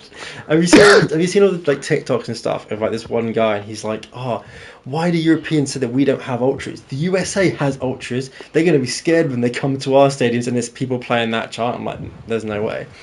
There's no way. I've seen that and genuinely, it's very catchy. It is catchy. It's more catchy than the like fucking the English version, Palace do it and lots of other teams do it. None of these teams have any real World Cup pedigree. No, not really. I want to. I'm gonna actually put. I'm gonna put America top. Yeah. And then I'm gonna put Australia second. Oh, interesting one. Turkey third. Okay. Paraguay last. Because I do think that America will, begrudgingly, they will win. I agree. America have to win that group. Because when you think about it, I'm not putting Australia top. I'm putting them last. No, Australia aren't bad. Remember, they got to they did quite well last in Qatar. Again, they only lost to Argentina. Turkey being the dark horse, I'm telling you. Turkey, I'm not. That group, I guarantee, will be USA, Turkey, Paraguay, Australia. No, I'm going USA, Australia, Turkey, Paraguay. Right, Turkey will qualify as them. I'm doing yours. So we've got that. Okay. And Group E, Germany, Curacao, Ivory Coast, Ecuador. Again, like, if Germany don't come first, it's just like a write-off, really. Oh, I don't know. Ivory Coast beat France the other day. I know, but like, come on, man. Havertz scored a goal yesterday or the other day against who was it? It was America. America, yeah. I mean, like Germany will coast this group. Yeah, I actually don't know. All right, go on. What are you going with? But the thing is, I don't actually know with this group because I think it's going to be a very similar. Do you remember what the last? No, it must have been the last World Cup when there was a moment where Japan and Croatia. I've forgotten the other team. I don't know if it was Croatia. It might have been. Yeah, it was Croatia. Well, I was knocking out Germany and who else was in their group? And there was a moment where that whole group flipped. I mean, Japan. Did Japan not knock out Spain, or am I? No, yes, it was Spain. Yeah. It was Spain. It was Spain. And it was the goal they scored where it was like it basically looked like it's gone off, but it was touching the line and it comes back in. It was Japan and someone else were knocking out Germany and Spain for a moment. So I don't trust Germany to do that well. So what are you going with?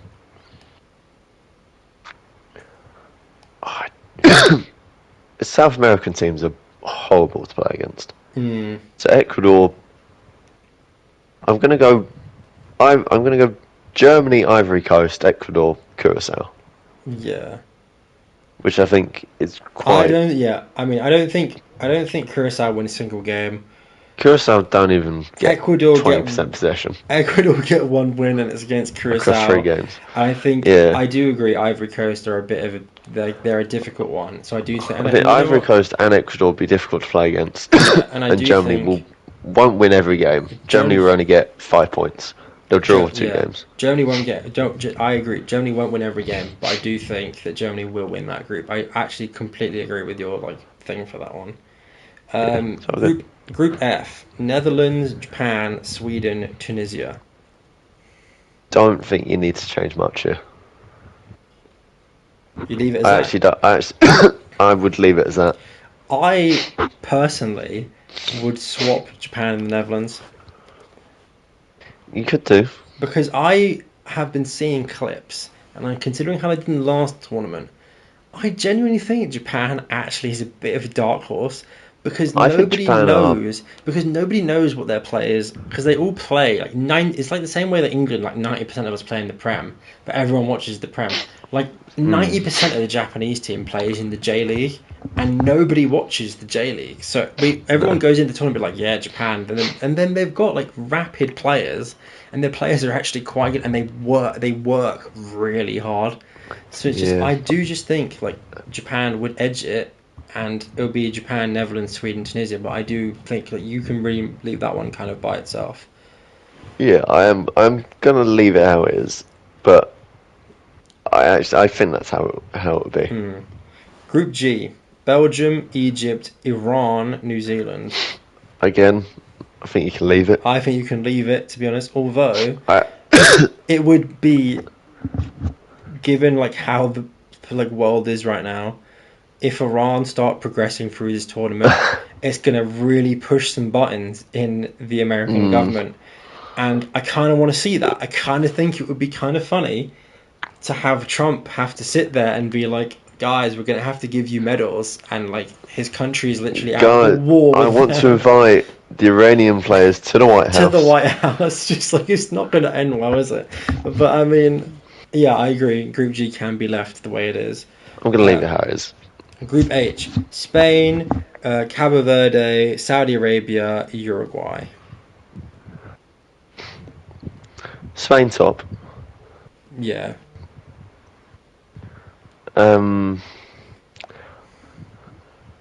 Cape Verde bottom. Fair. Saudi Arabia beat Argentina. Yeah. At the last World Cup. But that was the only win they got, right? But I feel like they could probably Uruguay looked pretty terrible against England. Yeah. And I think they've had quite a trouble as of late. I am going to go. I'm going to go Spain, Uruguay, but I wouldn't be surprised if Saudi Arabia shot Uruguay. I think Saudi would be one of those teams that come because there's loads of third place teams that go through. I don't think that team. I don't think that group gets a third place. Yeah, yeah, it does. Does it? Yeah, I mean, I think I'm looking at this. I think some groups don't. Yeah, exactly. Because of eight of the 12 third place teams advance to the round of 32. So literally, you basically eliminate only 4 teams. Yeah, but not every group. I don't think every group has. I mean, third place. I've got the list here, so it will. We'll get to it. But there's only 4 groups. So group, what is it? GHI. Group I: France, Senegal, Iraq, Norway. This is the best group. This is the best group, and I have a very specific order for this, which I don't think you match. I'm gonna go.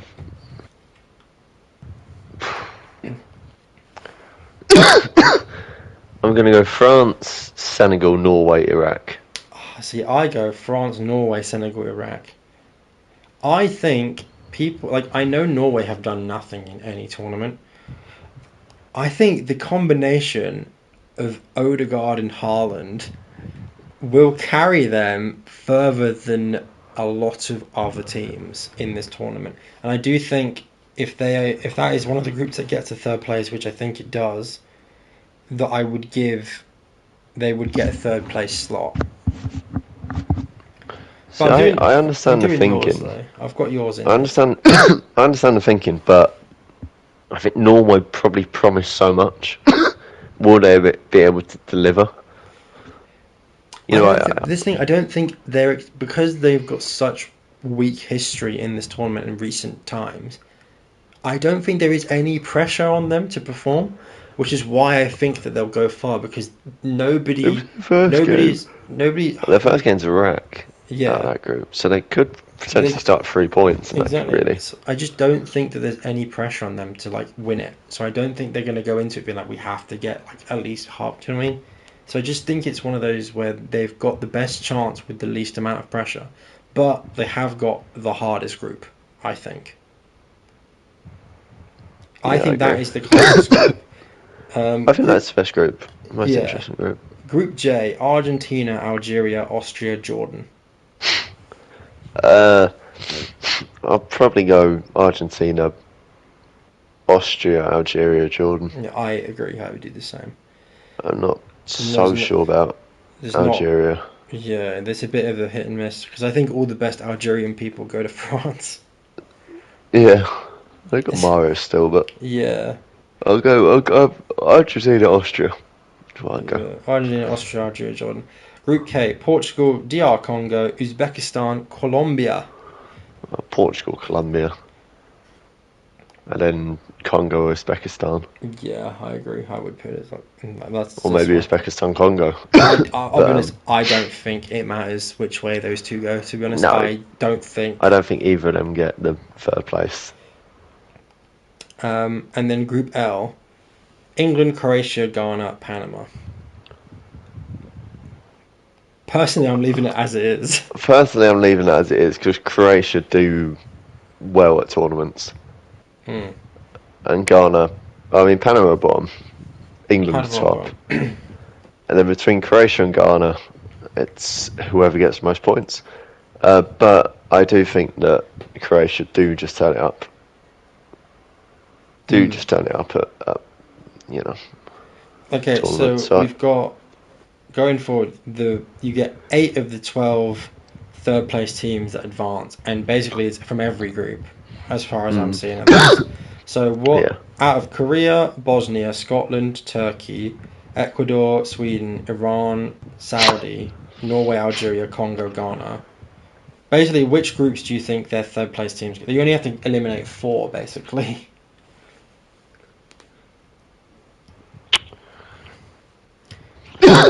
You said in Group A, you said Korea. Korea were third. Korea will probably go through. Bosnia, Scotland, Turkey. Any of them getting eliminated straight away? Bosnia, Scotland. I don't know. Because I think out of these, the ones that I think Turkey are probably gone. Turkey are gone. Yeah. Do you think Scotland get through on the third place? I think Scotland could get through. I think you could get through on 3 points, to be honest. Bosnia? Don't know. I think Norway Absolutely no idea. Yeah, I think Norway, Bosnia. I don't think Congo. I don't think Ghana. I don't think Saudi. And you said Turkey don't make it. So if I put Ecuador, Sweden, and Iran, oh no, one more is needed. Sorry, Turkey over Algeria. I'll give it Algeria. Maybe. I'll give it Algeria. You specifically said Turkey don't make it. So, so the four that get knocked out at the before the knockout bracket, before round of 32, are Turkey, Saudi, Ghana, and DR Congo. So, round of 32, it's got all the matchups, which is really, really handy. So, Czech Republic versus Canada. Who takes it?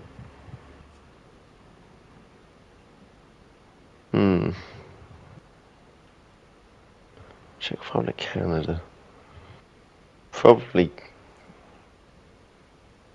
I don't know. I have absolutely no idea. I haven't seen any of him play. I know, but just probably Czech Republic. You just got to go for it. Probably Czech Republic. All right, Germany, South Korea. Germany. Fair. Netherlands, Brazil. Big game. Brazil. Morocco, Japan. Morocco. I'd take Japan on that one, I think. I would actually take South Korea over Germany, and I'd take Japan over Morocco. We move. France, Scotland. France. And you don't back Steve Clark to absolutely dominate the French there. Ivory Coast versus Senegal. Oh, what a game. What a game. Probably goes Senegal. Okay, not Ivory Coast. Interesting, because you said that Ivory Coast would do numbers, but then I guess Senegal have fought harder to get to that point. No, Senegal are probably the best African team. Fair. Mexico, Norway. I'd go Mexico. I think I'd go. If that round of 32 is in Mexico, I'd go Mexico. If it's in Mexico, I'd go Mexico. If not, I'd take Norway. England, Bosnia. England. USA, Ecuador. I'd go America. Belgium, Sweden. I'd go Belgium.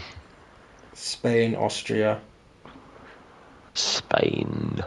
Switzerland, Iran. Switzerland. Argentina versus Uruguay. That's a big one as well. That's a big game as well. Portugal, Algeria. Portugal. Australia, Croatia. Go Australia. Okay. And Egypt, Colombia. I'd go Colombia. You don't think Mohamed Salah is going to do much against the Colombians? No. Okay. I don't. Getting into round of 16 then. We've got Germany, France. Go France. Czechia versus Brazil. Brazil. Morocco, Senegal. Oh wow, that would be incredible if them two played. Just Senegal. We've got Mexico, England. Go England. Spain, Switzerland. Spain. USA versus Belgium. Go Belgium. Like I say, you think USA get into the quarterfinals in this tournament? No chance. Portugal, Colombia. Portugal. I actually think Colombia would have them, you know. I really don't back Portugal in this tournament at all. But, I mean, if you've said Portugal, I'll put Portugal. Argentina, Australia. Argentina. For a moment, I thought you might have Australia as your dark horse, because they're going really far. No, I don't. France, Brazil. Oh, wow. I'll go France. I also personally don't rate Brazil very highly in this tournament either. I don't rate Brazil very highly, but... Spain, Belgium. Spain. Senegal, England. Oh. I don't know. It's a tough one. It's tough. It's not easy. I'd go England. But it's close. It's close. It's a 1-0. It's a 1-0 in the 90th minute. It's not an easy win. Yeah, And then the big one. Portugal, Argentina. The game that everyone wants to see. Well, as Messi is the best player of all time, I'd go Argentina. Argentina. Then we've got the semi-finals, the semi-finals, as they say. France, Spain. What game that is? I'll go Spain. Oh, I mean, that should realistically be the final. Yeah, I'll go Spain. Spain. And then England, Argentina. Oh, what game that would be? I'll go Argentina. And then Spain, Argentina final. I think that it might follow a similar trend of France won 2018, lost 22. Argentina won 22, lost 26. So I'll go Spain. Spain for the win. And then Spain to win the Euros and World Cup back to back again. Interesting. It's like 2008, 10. I'll go Spain. I'm gonna unselect the. I'm gonna go back to a round of 16 because, to be honest, I think. Change it back to whatever you want. I'm gonna go. Because to be honest, I back your groups completely because I'm looking at it because so many of the third place teams go through anyway. I mean, I think I put Japan. I'll change it over because Japan, I think I said, would top that group. Germany would top their group. France, Senegal. I put Norway over Senegal, didn't I? So I'll change that one. And then everything else, I think, to be honest, stays exactly the same. No, that's not true. Turkey go above Australia. And then Scotland above Morocco, and Brazil win that one. Okay, hang on. Let me switch this up real quick. There we go. Canada win theirs. Because I realise if you put first and second, that actually changes where they go in the tournament, doesn't it? So I actually have to change that, and then I have to select basically all the teams that I said would get eliminated. I eliminate Australia off the bat. They don't get out of the group stage. And then my round of 32 is South Korea, Switzerland, I back South Korea. Germany, Bosnia, I back Germany. Japan, Scotland, I back Japan. Brazil, Netherlands, I back Brazil. France, Ecuador, I back France. Ivory Coast, Norway, I back Norway. Mexico, Sweden, again, if Mexico's in Mexico if they're not, Sweden, but for the sake of the argument, Mexico. England, Iran, England, which hell of a game. USA, Algeria, USA. Belgium, Czech Republic, Belgium. Spain, Austria, Spain. Canada, Senegal, Senegal. Argentina, Uruguay, Argentina. Portugal, Morocco, Portugal. Turkey, Croatia, Turkey. Egypt, Colombia, Colombia. Then round of 16, I've got Germany, France, France take it. South Korea versus Japan, Japan. Brazil, Norway, Norway. Mexico, England, England. Spain, Senegal, I take Spain. USA, Belgium, I take USA. Portugal, Colombia, I take Colombia. Like I said, I think they absolutely do them. Argentina, Turkey, I think Argentina. I think that's where Turkey bow out. Then quarterfinals, I've got France, Japan, I take France. Spain, USA, I take Spain. Norway, England, I take England. Colombia, Argentina, I take Argentina. And then, I'll be honest, we've got the same two games in the semi-finals. France, Spain, I take Spain. England, Argentina, I take England. But I think Spain win it. Yeah. And I think we get to the final, and then we lose the final. And the best thing is, I bet we get to the final. I bet we score first inside 10 minutes, and then we lose 2-1. Hot take, because that's what happened at the Euros against Italy, wasn't it? That's what happened at the Euros. Scored with Luke Shaw in the first few minutes, and then it just all went downhill from there. But it's interesting that we both basically agree on the final four. Yeah. And then our finals are a little bit different. But I mean, it's interesting that I think that, like, realistically, we've both gone, this is the whole tournament, but at the end of the day, Spain, France, England, Argentina are the four that are going to make it most of the way. But I mean, yeah, I think it's teeing up to be a really interesting tournament. But I'm just not sure how it's going to go.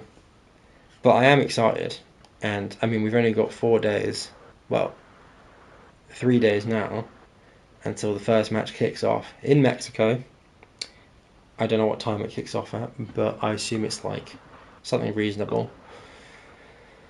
Well, I'll tell you what, John Luke, over the last hour and a bit, I have grown a bit more excited. Exactly, for I this World think Cup. this. I mean, once you start, because there are some very, very good games that are about to be played. Once you get into it and you see what's coming and you just you hear what's about to unfold, how could you not be excited for the World Cup? How could you not be excited for Scotland v Brazil is going to be unreal. Scotland v Haiti is going to be the best game. No, but how could you not be excited? Yes, Mexico, South Africa. How could you not be excited for Brazil, Morocco? How could you not be excited for Netherlands, Japan? Yeah. Spain, Uruguay is a big one in France, itself. Senegal. Yeah, like it's going to be an unreal tournament.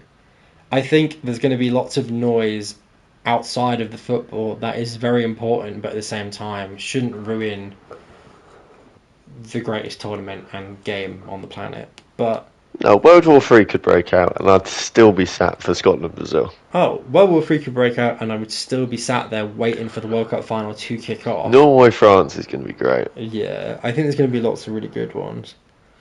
I mean, but that Scotland's group is great. Scotland's group is great. I think Group C, Scotland's group, and Group I, France's group, are unreal. Like, this actually, you couldn't, they had to have rigged that because it's so good. But we'll digress.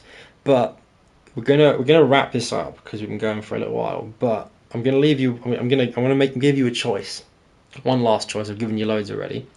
But what is one thing? Taking the money. No, there's nothing to do with that. What is one thing that you would change? Steal. That means that England have a better chance at winning the tournament.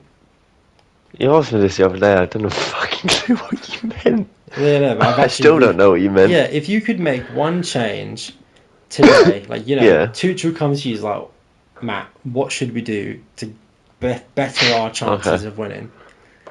Tuchel's come to you. He sent you an email. He sent you a WhatsApp because Tuchel's like that. He's cool. He sent me a hologram. And he sent you a snap, right? And he's gone, Matt, my guy.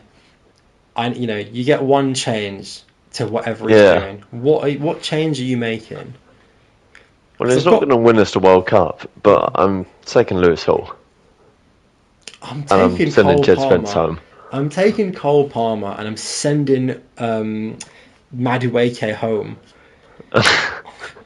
Madueke, get back on the plane and go back to England because Cole Palmer needs to be in the squad. Or no, you know what? Give Madueke a ticket to like all our England games and let him sit on the how they the players other players sit like behind the bench. Madueke can sit next to Saka's wife. That's what you could do. Yeah, why not? Why not? Why not? He can put on a pretty dress and he can sit with all the wags. I mean, I think he can even go to. We can even go send him to Disneyland if he wants. I want Madueke to do our pre-match talk in the dressing room with Tuchel, and then I want him to go take his seat in the director's box and watch the game. But I don't want him to start. And I guarantee now that I've said that, he will start against Croatia. I want him to start over Saka. I just don't. Look, we've gone over it, but I don't think it's the thing. But we're going to wrap it up there because we've been going for a little while. But thank you very much for listening to the first episode of The Backseat Manager. It's been controversial a little bit. It's been some moments. But I think it was fun. It's going to take an awful lot of editing down. I don't think it was that much editing down, to be honest. I think I'm just going to let it run as is. But we'll see. But thank you very much. Watch it in 2 times speed. Yeah, probably. But that's fine. But yeah. Maybe 4 times. There we go. If you are listening.